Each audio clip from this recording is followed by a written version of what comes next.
बिस्मिल्लाहिर्रहमानिर्रहीम। Dear student, आज हम करोनरी आर्टरी डिजीज़ के बारे में लेक्चर देंगे।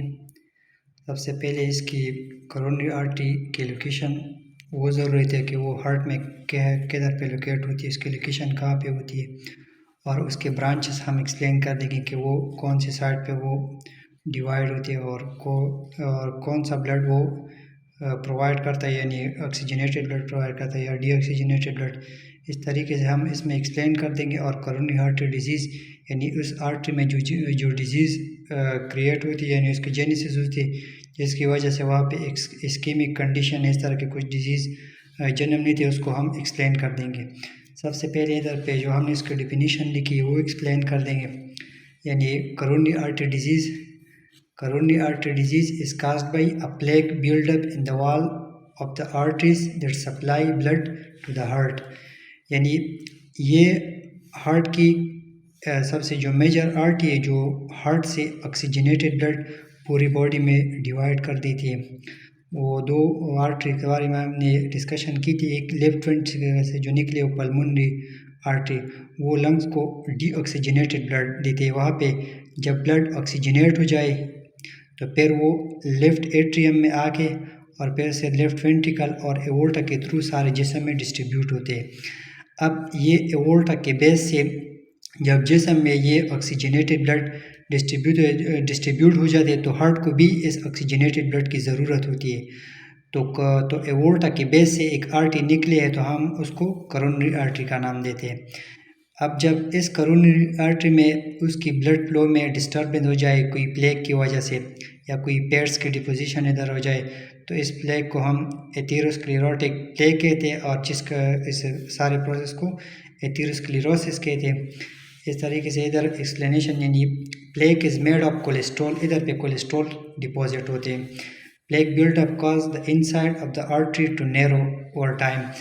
जब इधर प्लेग की डिपोजिशन होती है तो इसकी डायमीटर रिड्यूस होती है, यानी जो नॉर्मल आर्टरी की ब्लड फ्लो होती है, जब इसमें पेड्स की डिपोजिशन हो जाए तो उधर पे जो आर्टरी है वो नैरो हो जाती है, यानी तंग हो जाती है, तो वहाँ से ब्लड फ्लो डिस्टर्ब होते हैं। यानी पहले जो नॉर्मल आर्टरी है उससे ज़्यादा ब्लड पास होते हैं, तो इधर पे जो कार्डियक मसल होते हैं उसको ऑक्सीजन भी पूरी तरह मिलती है, और अदर जो इसके न्यूट्रिएंट्स जो नीड होते हैं वो भी सही तरह उसको मिलते हैं, और इधर पे जो मेटाबॉलिक वास्ट के वॉश आउट होता है वो भी सही तरीके से हो रहा है।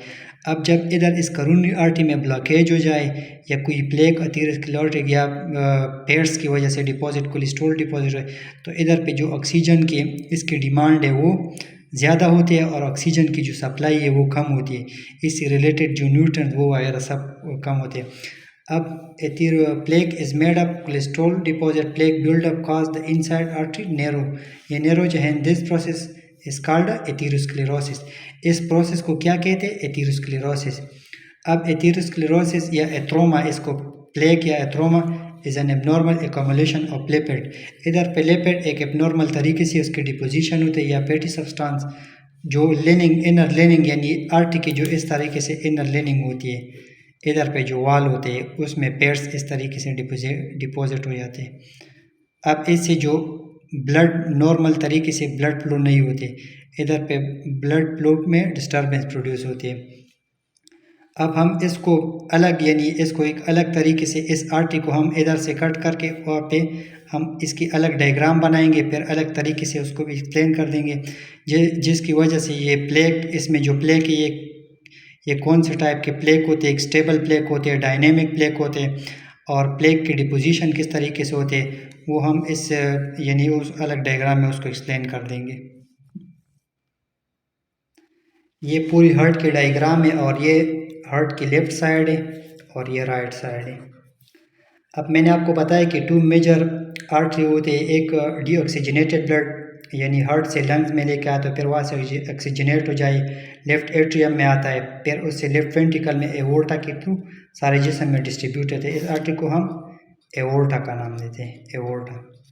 अब चूँकि ये आर्टरी उसकी बेस लाइन से टू आर्टरी में डिवाइड होते हैं, उसको हम करोनरी आर्टरी, यानी ये जो लेफ्ट साइड पे, जो राइट साइड पे उसको हम जो लेफ्ट साइड पे उसको हम लेफ्ट करोनरी आर्टरी कहते हैं, ये इसको हम करोनरी आर्टरी कहते हैं, और उसको हम राइट पे साइड होते हैं, ये भी करोनरी आर्टरी है। Coronary artery. अब इस आर्टरी के बीच में इस तरीके से यानी इधर पे से ब्लड फ्लो इसमें इस तरीके से हो रहा है, लेफ्ट साइड को भी यानी लेफ्ट वेंट्रिकल यानी पूरी जो लेफ्ट पार्ट है उसको भी जाता है और राइट को भी जाता है। अब इस आर्टरी में यानी एथेरोस्क्लेरोसिस प्रोसेस के थ्रू यानी या पेट डिपोजिशन की वजह से इधर पे कहीं ब्लॉक हो जाए, इधर पे एथेरोस्क्लेरोटिक प्लेक, एथेरोस्क्लेरोटिक प्लेक यानी पेट कोलेस्ट्रॉल वगैरह इधर डिपॉजिट होके तो इस आर्टरी के से जो नॉर्मल तरीके से ब्लड पास हो रहे तो उससे सही तरीके से ब्लड पास नहीं होगी। अब जैसा कि ये हमारे साथ 2 आर्टरी है, इधर पे हमने इसको इस रीजन को, अब जैसा कि ये नॉर्मल आर्टरी है, करोनरी आर्टरी, इससे नॉर्मल तरीके से इसमें से ब्लड इस तरीके से पास हो रही। अब ये ब्लड कहाँ से आती है, एवोल्टा के बेस से ऑक्सीजनेटेड ब्लड दोनों लेफ्ट और राइट साइड में नॉर्मल जो इधर कार्डियक मसल होते हैं उसको ऑक्सीजन सप्लाई करता है, न्यूट्रन सप्लाई करता है, इधर पे जो मेटाबॉलिक रिवाश आउट उसके एग्जिट कर देते हैं यानी इधर के इसकी जो नीड है वो रिक्वायरमेंट पूरी कर देते हैं। अब अगर इस आर्टरी में कोई प्लेक आ जाए इस तरह एबनॉर्मल यानी एबनॉर्मल पेट डिपोजिशन है इसमें, ये क्या है, करोनरी आर्टरी, करोनरी आर्टरी, ये नॉर्मल कंडीशन में। अब इसमें जो इस तरीके से प्लेक डिपोजिशन आ जाए यानी इधर पे प्लेक डिपॉजिट हो जाए, अब इसमें से जो ब्लड पास होगी वो सही तरीके से पास नहीं होगी। इधर पे कार्डियक मसल की जो ऑक्सीजन की डिमांड है यानी डिमांड ज़्यादा होगी, डिमांड ऑक्सीजन की जो डिमांड है वो ज़्यादा होगी और इस आर्टरी को जो यानी इस कार्डियक मसल को जो ऑक्सीजन मिलेगी वो कम मिलेगी, वो ऑक्सीजन जो सप्लाई होगी वो रिड्यूस होगी। इस तरीके से जो न्यूट्रंट्स उसको जो न्यूट्रंट्स मिलते हैं जो उसको नीड होते हैं वो कम होगी और जो मेटाबॉलिक वॉश आउट उधर पे मेटाबॉलिक वेस्ट वॉश आउट जो होती है वो सही तरीके से नहीं होती यानी इधर पे इस एक किस्म की इस्केमिक कंडीशन में ये चला जाता है, इधर पे इस्कीमिया प्रोड्यूस होता है जिससे कार्डियक अरेस्ट या माइकार्डियल इंफार्क्शन इस तरह के केसेस के चांसेस ज़्यादा होते हैं। अब इसके हम ये तो करोनरी आर्टरी में पेट के प्लेक के डिपोजिशन, अब ये प्लेक स्टेबल भी होता है और एक स्टेबल प्लेक होता है और एक डायनेमिक प्लेक होता है। और स्टेबल इस तरह होता है कि इधर पे इस प्लेक यानी ये एक प्लेक होता है, इसमें इधर पे फाइबर भी होते हैं, इधर पे पोम सेल होते हैं, इधर पे पेड्स होते हैं, इसके बेस में इधर पे नई आर्टरी भी जनरेट होती है, इधर पे इसमें एक लेयर होती है एंडोथेलियम की लेकिन वो फंक्शनलेस होता है। अब ये प्लेक अगर 70% इधर पे ये इसकी प्लेक डिपोजिशन हो जाए, अगर ये बंदा रेस्ट कंडीशन में हो यानी कि एक्सरसाइज रनिंग इस तरह कंडीशन में ना हो, नॉर्मल रूटीन में हो, तो इधर से फिर ब्लड पास होगी तो ये उसके लिए इतनी डेंजरस कंडीशन नहीं हो सकती यानी कार्डियक अरेस्ट इस साइड की तरफ नहीं होती। अब अगर ये प्लेक 90% से एबोव हो जाता है, ये जो प्लेक है इधर ये 90% से एबोव होता है, इधर पेस में भी इस तरह किस्म के इंग्रेडिएंट होते हैं यानी फाइबर होते हैं, पेट्स होते हैं, कोलेस्ट्रॉल होते हैं, पोम सेल होते हैं, इसकी जो कैप इसे एंडोथेलियम होते हैं वो फंक्शनलेस होते हैं। अगर ये 90% से एबोव होता है तब भी ये बंदा रेस्ट कंडीशन में भी इसके लिए यानी ये जो पेशेंट होता है इधर 70% में ये कार्डियक पेशेंट उसको यानी कार्डियक अरेस्ट इस तरह की वो डेंजर से इस तरह नहीं होता। अगर ये कार्डियक पेशेंट इधर पे जो प्लेक इसके करोनरी आर्टरी में जो प्लेक है वो 90% से एबोव है, अगर ये इंडिविजुअल रेस्ट में भी होगा तो ये इसके लिए डेंजरस कंडीशन यानी वो साबित हो सकता है।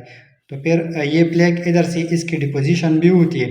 डायनेमिक प्लेक में इस तरह आता है कि इसकी जो यानी ये करोनरी आर्टरी है, ये प्लेक इस तरह होता है, इधर पे सब कुछ मास सेल एंडोथेलियम और फाइबर इधर होते हैं, लिपिड होते हैं, इसके बेस में आर्टरी भी होती है, उधर पे जो इसके जो कैप होता है वो इधर पे सेल भी होते हैं, मसल सेल भी इधर होते हैं।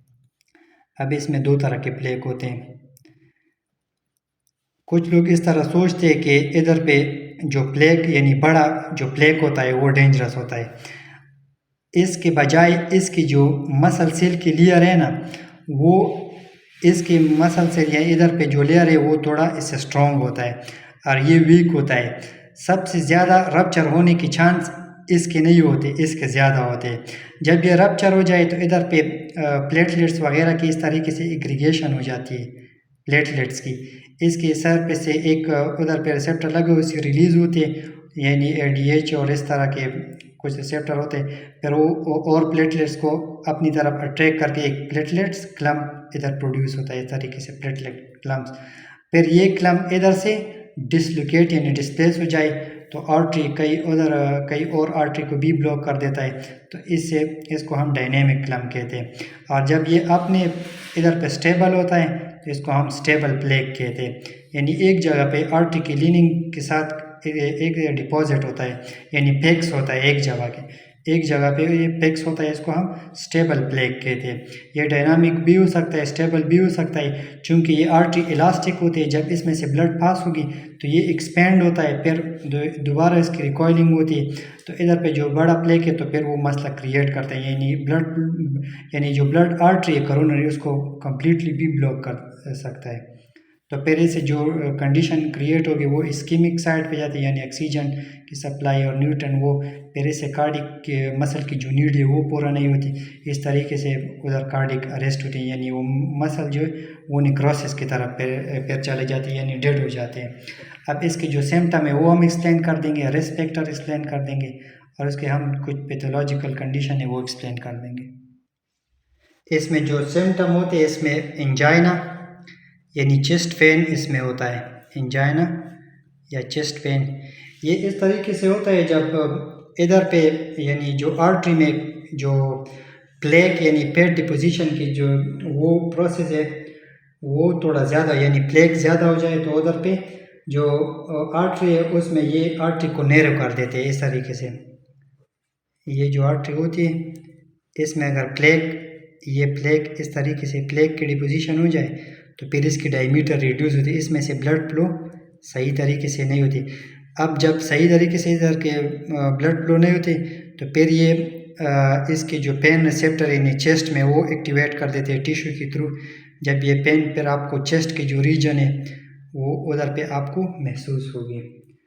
अब इसके कुछ और भी इसके यानी पेन चेस्ट पेन और नोज़िया भी आता है, यानी स्टमक एक तरह के इंडिविजुअल ये फील करता है कि इसके स्टमक यानी प्रॉब्लम होगी। अब ये भी होता है और इसमें वीकनेस भी होती है, ये बंदा कमज़ोर हो जाता है और कोल्ड स्वेट भी इसमें आता है। और इसके थ्रू यानी इंडिविजुअल की शॉर्टनेस ऑफ ब्रीथ यानी जो सांस वो लेता है उसमें भी दुश्वारी पैदा होती है, शॉर्टनेस ऑफ ब्रीथ यानी सांस लेने में दुश्वार होती है यानी मुश्किल होता है। इसके और भी यानी अगर ये टाइम के थ्रू ये इस तरह नहीं होता, ये एक्यूट में नहीं होता, ये क्रोनिक में आता है, ये टाइम लेता है और ग्रेजुअली इसमें जो प्लेक डिपोजिशन होते हैं तो इससे जो कार्डिक मसल है वो भी वीक हो जाते हैं,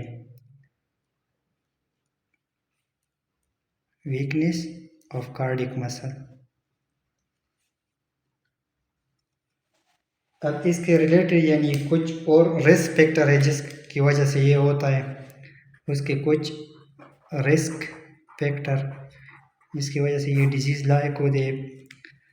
तो इसमें सबसे जो टॉप पे होता है वो ओवरवेट, जो यानी ओवरवेट अगर एक इंडिविजुअल की वेट ज़्यादा हो जाती है ओवरवेट तो फिर ये भी उसके लिए एक डिजीज़ यानी कोरोनरी आर्टरी की डिजीज़ जेनेसिस में ये हेल्प कर देती है। जो बंदा फिजिकल इनएक्टिव होता है, फिजिकल इनएक्टिविटी, अगर एक बंदा एक्सरसाइज नहीं करता है तो उसकी वजह से उसमें पेट डिपोजिशन होते हैं और हाईली फैट या लिपिड इस तरह के डाइट जो यूज़ करता है, हाईली लिपिड डाइट जो यूज़ करते हैं उससे भी होते हैं। स्मोकिंग से यानी स्मोकिंग, टोबैको, यानी इससे जो जो आर्टरी होते हैं उस इस तरीके से वो उसकी इलास्टिसिटी यानी करोनरी आर्टरी की जो इलास्टिसिटी है वो कमज़ोर कर देते, तो फिर इसमें जो इलास्टिक प्रॉपर्टी आर्टरी में वो इससे ख़त्म होते, तो फिर इससे जो अगर ये एकदम मरतबा स्क्वीज़ हो जाए तो इसमें एक्सपेंशन फिर नहीं होती, यानी ब्लड सही तरीके से इससे पास नहीं होगी। तो ये कुछ इसमें ये मॉडिफिएबल में आते हैं, ये मॉडिफिएबल यानी ये जो प्रॉपर्टी है इसको हमारी यानी ये वॉलेंट्री है, इसको हम कंट्रोल कर देते हैं। और कुछ इस तरह के होते हैं जो नॉन मॉडिफिएबल होते हैं, वो हमारे कंट्रोल में नहीं होते। जैसे कि फैमिली हिस्ट्री, अगर किसी फैमिली में यानी करोनरी आर्टरी हार्ट से रिलेटेड डिजीज़ कंडीशन हो, फैमिली हिस्ट्री वो भी इसमें आते हैं। यानी एज इसमें आता है, यानी 50 से अबव, यंगर एज में भी ये हो सकता है, ये इसमें एज आता है। और इस सारे इसके लिए कुछ टेस्ट भी होते हैं जिसके थ्रू हम इसकी डायग्नोसिस करने में वो हमारी हेल्प कर देते हैं। उसकी जो टेस्ट होते हैं, सबसे पहले इसको आपकी जो हेल्थ केयर टीम है वो हेल्थ केयर टीम विल मायर, वो इसको मायर कर देते हैं। क्या मायर कर देते हैं? सबसे पहले जो ब्लड प्रेशर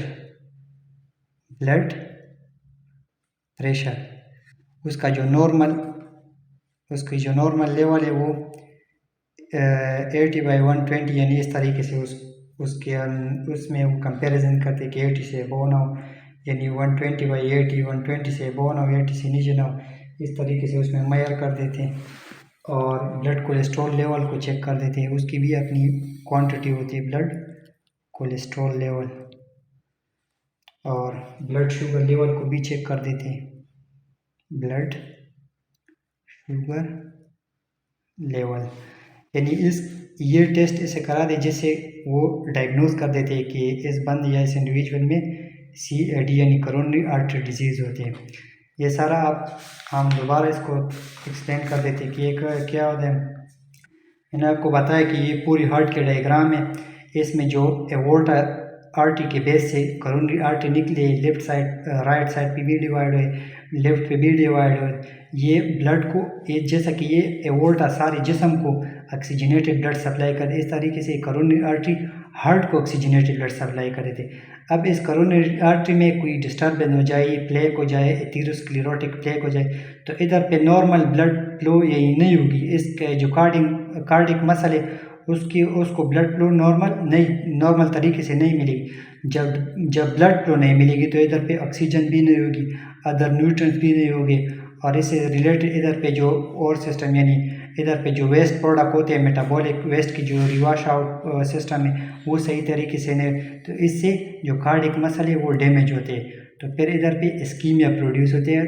इधर की जो कार्डिक मसल है वो निक्रोसिस यानी सेल की डेथ होती है, तो फिर इससे कार्डिक अरेस्ट इस तरह के केसेस वो लायक हो सकते हैं।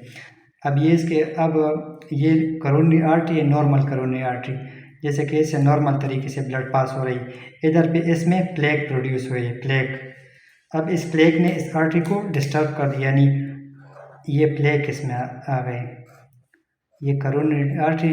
अब इससे जो ब्लड इस तरीके से पास होंगे ना तो वो सही तरीके से नहीं पास होगी। अब ये प्लेट स्टेबल भी हो सकता है, अनस्टेबल डायनामिक भी हो सकता है। ये प्लेट अगर स्टेबल हो जाए तो इधर पे जो अगर ब्लड के इससे पास होगी तो इसकी इलास्टिक प्रॉपर्टी के थ्रू यानी इधर पे रिकॉइलिंग इसकी होगी, तो फिर ये 70% अगर ब्लॉक हो जाए, अगर इंडिविजुअल यानी जो कार्डिक पेशेंट है वो रिस्क कंडीशन में होगा, तो फिर इसको कार्डिक यानी हार्ट अटैक के चांसेस ज़्यादा नहीं होते। अगर ये प्लेक 90% से एबव हो गया तब भी ये कार्डिक पेशेंट अगर रेस्ट कंडीशन में भी होगा तो इसको इधर पे यानी हार्ट अटैक के चांसेस ज़्यादा होते हैं। अब इसके ये तो स्टेबल प्लेक एक जगह पे फिक्स हुई है। अब डायनेमिक प्लेक किस तरह होता है? डायनेमिक इस तरह होता है कि इस प्लेक यानी इधर पे जो प्लेक होता है उसकी सरफेस पे मसल सेल होते हैं, जब ये इधर पे इसमें एरोजन हो जाए यानी इसकी जो थ्रोम्बोजेनिक यानी ये पोर्शन जब एक्सपोज हो जाए तो इधर पे प्लेटलेट आते हैं। प्लेटलेट्स और प्लेटलेट्स को लेकर अटैक कर, इधर पे प्लेटलेट्स क्लम्प बन जाती। अब ये क्लम्प एक थ्रोम्बस का शक्ल भी इख्तियार कर देती। ये इधर से डिसलोकेट हो जाए कोई दूसरी आर्टरी में, या इस आर्टरी में कोई और जगह पे इधर इस रीजन को भी ब्लॉक कर देता है, इसको भी ब्लॉक कर सकता है। यानी डायनेमिक एक यानी अपनी जगह से डिस्प्लेस हो के। अब ये उसके सिम्टम में एंजाइना, चेस्ट पेन होगा। अगर इस बंदे को इस तरह की मसल होगी तो इसमें इस्कीमिक कंडीशन प्रोड्यूस होगी। तो फिर इससे मसल यानी कार्डिक मसल है वो यानी चेस्ट की जो टिश्यू के थ्रू चेस्ट में वो पेन रिसेप्टर को एक्टिवेट कर देते हैं और आपको कार्डिक यानी चेस्ट पेन आपको महसूस होता है, एंजाइना या चेस्ट पेन। तो फिर इसके और भी कोई बंदा नोजिया कंडीशन में चला जाता है, जैसे कि इसके स्टोमक प्रॉब्लम, वीकनेस होती है, कोल्ड स्वीट होते हैं, शॉर्टनेस ऑफ ब्रीथ होते हैं, यानी सांस में दुश्वारी हो सकता है। वो कार्डिक मसल इस वजह से वीक होते हैं कि उनको प्रॉपर ब्लड फ्लो नहीं मिलता। जब ब्लड फ्लो नहीं मिलता तो उसको ऑक्सीजन नहीं मिलता है, तो इसी वजह से उसकी जो कार्डिक मसल है वो वीक हो जाते हैं। इस तरीके से उसके जो रिस्क फैक्टर है कुछ मोडिफिएबल होते हैं, कुछ नॉन मोडिफिएबल होते हैं, जिसको हम कंट्रोल कर देते हैं उसको हम नहीं कंट्रोल कर सकते। उसकी ये टेस्ट है blood pressure, blood cholesterol, blood sugar, ये इससे रिलेटेड कुछ फैक्टर हैं। अब इसके जो पैथोफिजियोलॉजी होते हैं उसको हम एक्सप्लेन करें, यानी जो एटियोलॉजिकल फैक्टर जो हमने एक्सप्लेन किए ड्यू टू एटियोलॉजिकल फैक्टर। इधर पे इसमें इंजरी यानी इंजरी होती है, यानी आर्टरी की इंजरी होती है, इन्फ्लेमेशन होता है, inflammation endothelial tissue to endothelial tissue, जो एंडोथेलियल सेल टिश्यू है उसकी इन्फ्लेमेशन हो जाती है। अब इसको जब इसकी इन्फ्लेमेशन हो जाए तो इसकी हीलिंग पर्पस के लिए जो इम्यून सिस्टम है वो तो रिस्पॉन्स देगा, उसकी जो इम्यून सिस्टम है वो रिएक्शन में आ जाएगा, causes immune reaction, immune reaction होगा। अब इम्यून रिएक्शन जो प्लेटलेट है वो उधर पे आ जाते हैं, यानी पेट्स की कम्युलेशन होती है, क्लॉटिंग फैक्टर आ जाते हैं, फैट्स क्लॉटिंग फैक्टर और जो लिपिड वगैरह इसके प्लेटलेट्स वगैरह आते हैं, इसके क्या होते हैं एक्यूमुलेशन। जब इन फैक्टर की एक्यूमुलेशन हो जाती है इस तरह एक आर्टरी में, जब ये सारे, अब इधर पे एक प्लेक है,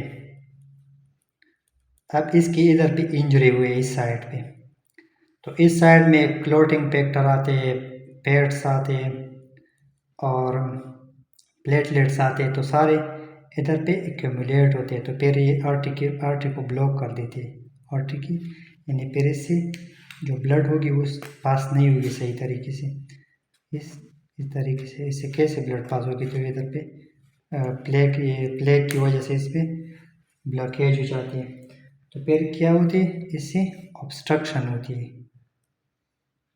ऑब्स्ट्रक्शन ऑफ ब्लड फ्लो।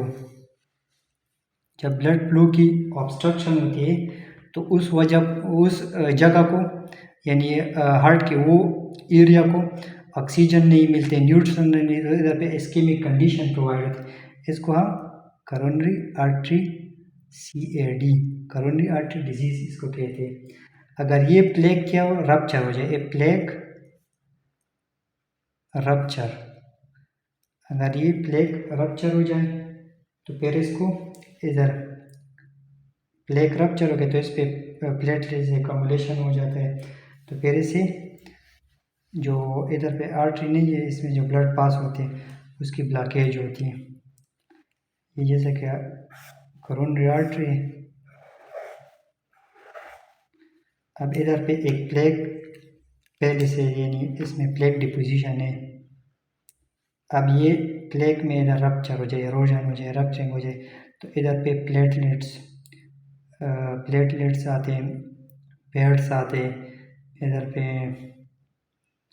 जो पेट्स क्लॉटिंग फैक्टर इसके कम्युलेशन की वजह से इधर एक क्लम्प यानी एक थ्रोम्बस टाइप प्रोड्यूस होते हैं। अब इधर से जो ब्लड फ्लो होगी तो वो कम होगी या बिल्कुल आर्टरी को ऑब्स्ट्रक्ट कर देगी, क्लॉट कर देगी। इससे इस्कीमिया प्रोड्यूस होता है। जब इस्कीमिक कंडीशन से कार्डी के जो मसल है वो यानी नेक्रोसिस में चले जाते हैं, डेड हो जाते हैं, तो इसी वजह से हार्ट अटैक होने की चांस है, यानी कार्डिक अरेस्ट जो हार्ट अटैक होने की चांसेस ज़्यादा होते हैं।